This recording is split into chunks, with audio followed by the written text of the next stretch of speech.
Hi guys, welcome back. In this video, we're going to be learning Farendole, which is one of your all region pieces. The first thing to know about this song is it's in E flat major. We have three flats, B flat, E flat, and A flat. So I recommend watching the E flat major scale video and learning that first, and then that'll help you be more comfortable playing in this key because we've probably never done that before. Okay, I actually have good news though. This song is probably going to be a little bit easier than your scale because we have to shift a lot in the scale, and this song does not shift. It actually stays in half position the whole time, which is awesome. It makes it a little bit easier on you. Okay, so I'm going to play the song first and then I'll talk about it a little bit. Before we start though, I'm going to talk about the roadmap so that you can follow along in your music as I'm playing. We're going to start at the beginning and then go to the first ending. And you'll notice that first ending, it says to 9. So we jump over the second ending and go to measure 9. Then you go all the way through to the end, and then it says DC al fine. DC means go back to the beginning. Al fine means until the fine, which is finish, the end. Okay, so we get to the last line and you jump straight back to the beginning. No rest or anything. And then you take the second ending to the fine, and that's where you end, right in the middle of the page. Okay, so I'll play this for you.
So that's how it goes.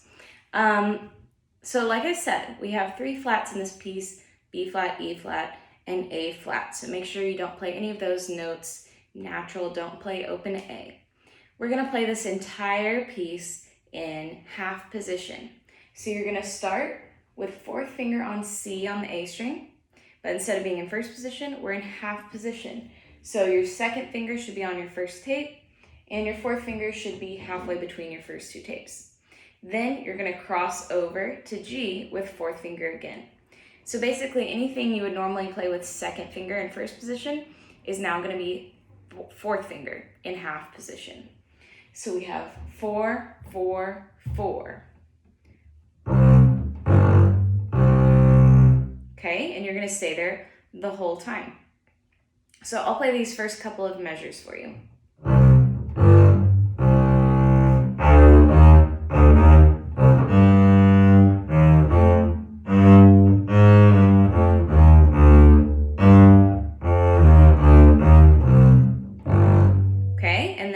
The same thing again. So I was able to stay in half position the entire time. You don't have to shift at all in this song. That's really good news. Makes it easier for you, right? Okay, now let's talk about the rhythm a little bit. We have dotted quarter notes and dotted eighth notes with 16th notes. Make sure you make a big distinction between those two. So this dotted quarter note is going to feel pretty long. 1 tay, 2 tay, 1 tay, 2. Okay, so you need to think 1 tay 2 when you have a dotted quarter note. Now the dotted eighth note tied to 16th note, da da da da da. Make the 16th note really, really short, like it's a pickup into the next note or the next beat. And it's also hooked, so it's going to be down, down, up, down. Okay, so if I were you, I would practice that bowing just on an open string.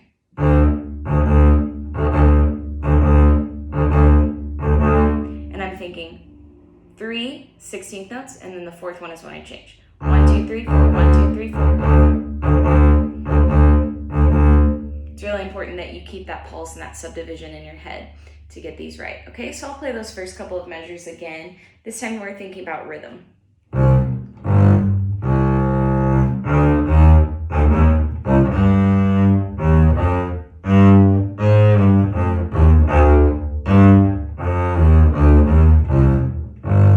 All right, so that was the first 4 measures.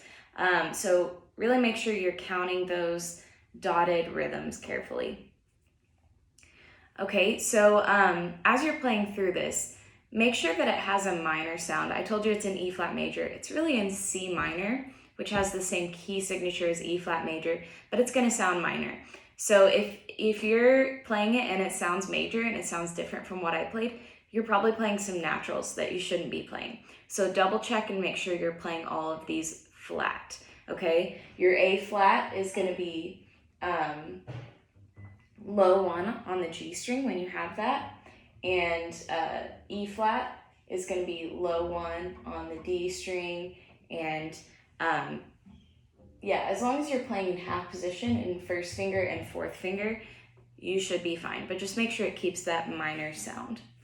Now, there's one place in measure 12 where we have a natural sign, an accidental, and that's on B natural.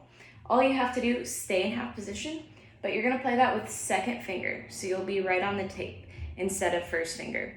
So measure 12 is going to sound like this.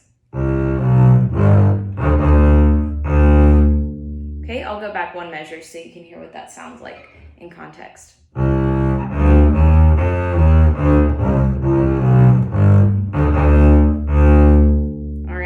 And that should be the only time you play second finger in this song. Other than that, it's going to be first finger and fourth finger. One last rhythm to talk about measure 9. This is the first ending. That's 1 te, 2 te, 3, 4. Make sure that those quarter notes stay nice and square. I'll go back 1 measure. This is 1 before 9.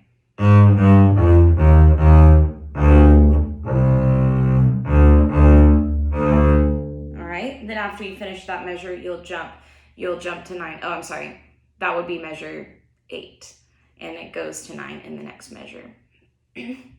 Okay, so now I'm going to go to 9 and play the next part for you.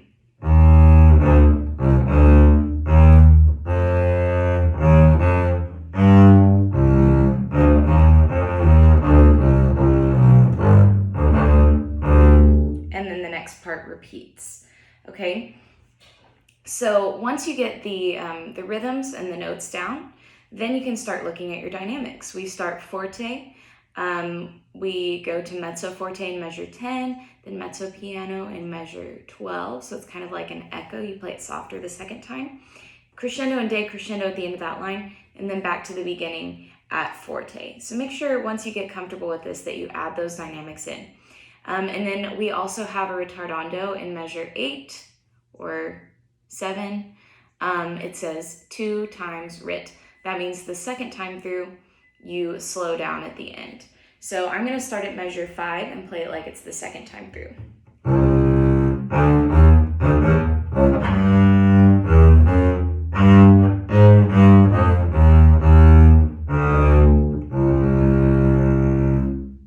All right, so you slow it down there at the end.